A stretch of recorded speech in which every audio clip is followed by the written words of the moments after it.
and little by little, I've been going over all the tools in my tool bag here, and I've been trying to cover each tool and a little bit of what that tool is used for. And I hope you guys are finding this series here interesting and helpful. I just think it's fascinating to see what's in people's tool bags, what kind of tools they carry. And for this series, I'm just using my tool bag here as an example to go over, to show you guys a lot of tools that I've collected over the years that I feel are essential tools for working. So today in the What's in Your Bag tool series, I'm going to cover an essential tool right here, tape measures. So let's take a closer look at these. All right, right on. Tape measures. I feel like there's a lot to go over with tape measures. There's lots of styles, brands, little details, and probably all comes down to just personal preference of what you like using, and the efficiency of using it. And over the years, I've become accustomed to using the Stanley Power Lock, this style right here. And this right here, I've always known this style of tape measure. It seems like it's always been in my house, or my dad's bought it, or that type of thing since I was young. So I've just gotten used to using this style of tape measure over the years, and they're still readily available. You can go to any tool store and pick up a Stanley tape measure there. Here's also a couple Stanleys here, but these I just have a little plate where I've put my name on there just to identify that. That one I stamped into aluminum there, and this one I got a little brass logo there. And I'll do a video up and coming there just on personalizing your tools. I think that's a pretty good thing to do, just to separate those out when you're working with other guys on the job there, guys or girls. And all right, so with the tapes, I feel like there's lots of little tips and tricks and that kind of thing. So I'm going to start going over them one at a time here. All right, where would we be without tape measures, right? Remember the old like folding rule tape measures, those old wooden ones? You'd fold that all up, and even on one end it had like a little brass slide on the end there, so you could, do some inside measurements. And I think those are pretty cool. I got a couple around here somewhere. But the tape measure, right? Just an essential tool. Basically here we just got a steel, almost like a ribbon there, just rolled up inside of a box there. And we probably take it for granted there, just because it's something that we use every day and it's always in the tool bag. But an essential tool nonetheless. So just a tip about going out and buying a tape measure, right? You're just buying one off the shelf. But a pretty important tip that I found over the years, sometimes it's nice to have two matching tape measures. And so sometimes I'll go and I'll buy a tape measure, and while I'm at the store, I'll pull two of them out together and see how the graduations match up. And so often, even like this right here, these two tape measures are 1/16 of an inch different from one another. And that's pretty wild, right? You're on the job and the boss says, go cut this board, 25 and an eighth, and you come back and you're a 16th off or an eighth off or something, and oh, what the heck? What are you doing? You blind, right? And in reality, all tape measures don't match each other. It's pretty wild. So a good tip when you're going out and buying a tape measure is to pull a couple out, get some that match. And then another good tip is to bring like a ruler, or even like sometimes I'll bring a Starrett ruler, right? And I'll hook my tape measure, that I'm going to buy on the rule and see if that matches up with the graduations on there, right? Because typically in the shop, I'm setting up all my equipment, right? Saws and that kinds of things, with this Starrett rule right here. And I'm setting them up real accurate.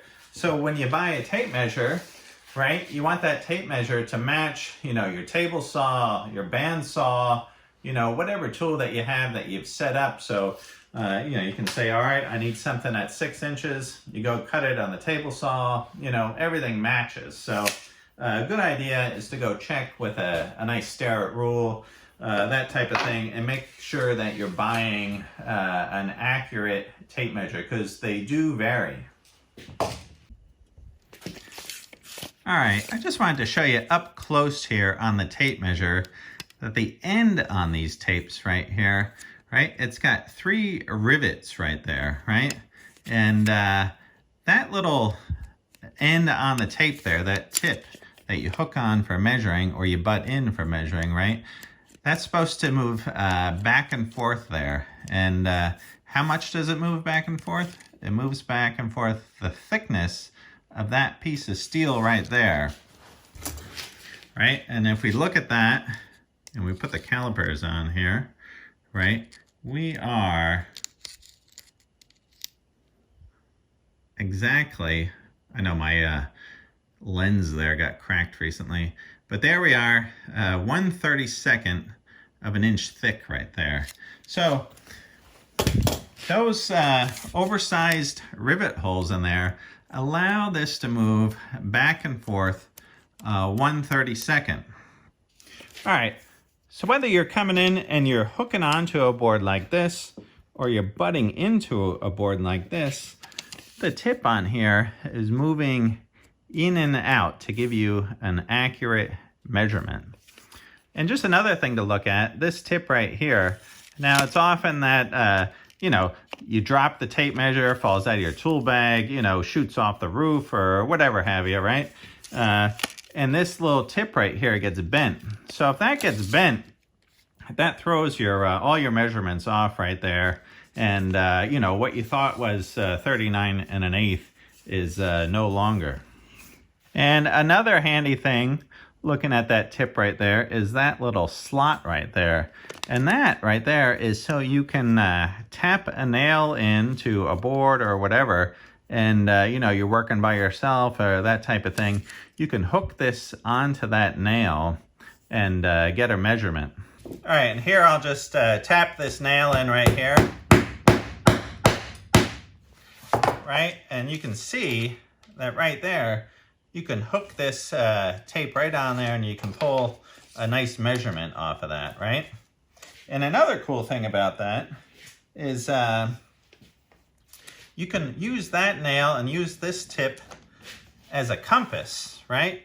So say you want to, draw a 14-inch diameter circle or something, right? You can just hook this onto the nail right there, come in at 7, right? And then just start swinging your arc around, right? And draw a circle right there. So that's a pretty good use of that tip right there is as a compass. All right, as far as the markings on the tape measure go, right? We got the, the basic laid out in a 1/16 here, right? And, we got the 1 foot marks that are marked in black. And then we got the 16 on centers there marked in red. So, right, every 16 on center, you're going to have another red marking. And then also, right, you got the 19 and 3/16. That's the 19.2 measurement there. And that's another stud and rafter layout type tool there. If you want to, divide a 8-foot section into 5, right, then you got the 19.2 deal, right? And those are marked all the way down the tape as well there, right? So there's the 38 and 3/8 there, and on down the tape. All right, as far as layout goes, this is in the framing world. Typical is 16 on center or 24 on center. Those are the most common things. So, right, so you hook your tape, right, and then you come along and you're looking at 16 on center, right, 32, 48, and you're thinking about sheet goods there, right? Sheet goods are 4 feet by 8 feet, right? So you're hooking your tape there. And for 16 on center, really what you're doing here is you're coming 3/4 of an inch before 16, right? So you're coming in at 15 1/4. All right, I'll show you a little closer up here. So right, hooking the tape here, right? And then, so for 16 on center, right, you're actually coming in at 15 1/4 there. And I like putting an X where the stud is gonna go. So I put a line and then I put an X. And then if I'm really getting detailed there, right, I'm coming in with the square, right? And I'm marking one side of that stud there so I can get that nice and square, you know, when I'm doing some framing. And there's lots of different ways to go about it. Some framers have their own style and speed and efficiency of how they're doing layout, and everybody's got their own system. So this is just the system that I like using right there. It's with the line and the X. All right, another classic quick tip here with the tape measure is, you know, say you want to come in here 8 inches from the edge of this board, right? And you want to put a line. And, you know, this isn't super accurate, but maybe you're on the fly here. And you just hold 8 inches right there on the edge. And then use the tip of the tape measure, right, as a little scribe line, right? And that will start to dig into the wood right there. And there you go, you got a nice line. And likewise, you know, you can do the same thing with holding a pencil right there, right? And just run that down, you know, and you got an 8-inch line right inside your board there. Let's cover the ever so controversial burning an inch, right? And this often happens like you're cutting a beam or you want to cut something super accurate, right? And you might come in to the end of your board right here, and oftentimes, right, I'll line up the 1 inch mark there with the end of the board. Say I want to cut something 10 inches, right? So if I line up the 1 inch mark, really when I come down here and I want something 10 inches, I got a mark on the 11 right here, right? And this is where a lot of people get screwed up and they forget that they're burning an inch there, right? And you got some long glue lamp beam or a big piece of steel or something like that, right? And you forget that you're burning an inch there, and next thing you know, that thing's going in the garbage, right? And you know, I know that's happened on many a job site, right, where somebody's forgot that they burned an inch there, and next thing you know, that beam's going in the chipper clipper there. So so there's burning an inch right there. And sometimes if I'm working by myself right now and have somebody to hold that tape measure right at an inch to get a measurement, I'll come in, I'll set that right at an inch there, right? And then I'll come in with the spring clamp and clamp that right there. And then I can come down and pull my measurement there without having that thing slide around, and I can get something pretty accurate. So the spring clamp's a good way to go. All right, here's a tip for doing some math with the tape measure there. And say, for instance, right, you want to know 62 and a half, right? You want to know what that is, divide it in half. You just take your tape measure out, right? And then 62 and a half, right? You line that up with the edge of your tape right there. And then you look down where the tape is folded, right? And I can see right there that that's saying 31 1/4. And so that's just a nice quick calculator for dividing things in two. And likewise, you can use this for subtraction or addition. So say I want to take 62 and a half and I want to subtract 4, right? You can just hold that right up there and you can see that that is 58 and a half. And likewise, you know, you want to add to that. So 62 and a half, right? Plus 4. You just line those up right there and you can see 66 and a half. So, you know, it works as a little bit of a slide rule right there. So that's another good little tip. All right, the Fat Max tape measure. Now I know a lot of guys like this tape measure, and I do too. This is a great tape to have. I just don't always carry it in my pouch. I find it's a little bit bulky and heavy, but a great tape to have nonetheless, and a lot of people swear by it, right? And mostly because it's thick and it's heavy, and I think you can get some reach on this tape here. You know, I don't know what, you can get like 10, 11, 12 feet or something. Oh, there it goes at about 12 feet. But right, I think you can get about 11 feet sticking out of this, and that's pretty good, especially when you're working alone and you're trying to hook something, and you know how hard that can be sometimes. And yeah, a great all-around tape to have in the bag there is the Fat Max, the Stanley there. And another classic, right? You got to have like a 50 or 100 foot tape there. This is a Lufkin here, and this is a 50 footer, but this is an essential tool to have in the bag there as well. You know, you want to measure some long distances there, and you know, these steel tapes, they will stretch though, so your measurements can vary a little bit, you know, depending on how hard you're pulling on it or that type of thing. But another great tape to have is, you know, the 50 footer. I was going to show you my 350 foot tape there, but I lent that out to my brother, and you know how that goes. I think that was 4 months ago. All right, I keep a couple other tapes in the bag here that are made by this company, FastCap here. And FastCap's a cool company. They make all these little innovative products there. And I'll probably put some link or something in the description of this video here of where to get these. But this one right here, you can see this is a metric standard tape measure there.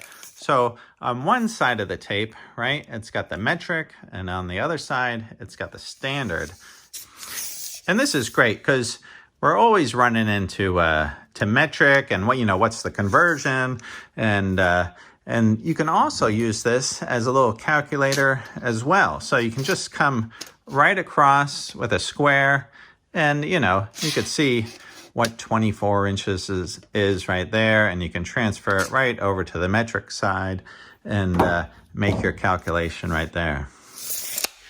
All right, another tape that I always keep in the bag there is this one right here, and this one's great. This is a flat back tape measure there, right? And this is just floppy, and this is great for measuring circles or whatever have you like that. So say you wanted to know the circumference of this bucket right here, right? You can just come right in here, wrap this tape around, and get the measurement.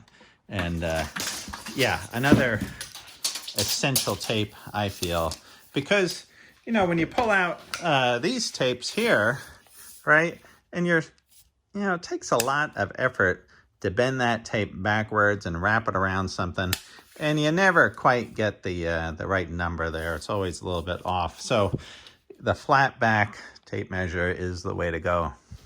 All right, another just quick word here on broken tape measures, right? You know, you pull the tape out, it breaks, it snaps, da-da-da, right? And, you know, put that in the garbage. But what I like to do is I like to save those pieces of the old tape there, and I cut them into either 3 or 4 foot strips. So what I use these for is for doing laminate work, right? And sometimes you're gluing up a countertop, you're using contact adhesive, you know, you spray the bottom and then you spray the underside of the laminate there. And this is a good way to separate the laminate, you know, from the substrate, right? And you put these in between, you know, the 2 layers there. You position your laminate and then you pull these out. So that's what I save these for. And so I just grab them, you know, and I grab the shears here, and I just cut these to 3 foot lengths, and obviously it's easy to see, you know, where to cut these, right? And so that's just a nice little use for those old broken tape measures. All right, I hope you guys enjoyed this video here on tape measures, and hopefully you got some useful tips there. I'm sure I missed all kinds of stuff, you know, and you know, maybe you got a favorite tape measure or a favorite tip or trick or that type of thing to use with the tape measure, and maybe you want to put that in the comments there. It'd be cool to hear what you guys have to say. So I hope you guys are doing great, and I'll see you all soon.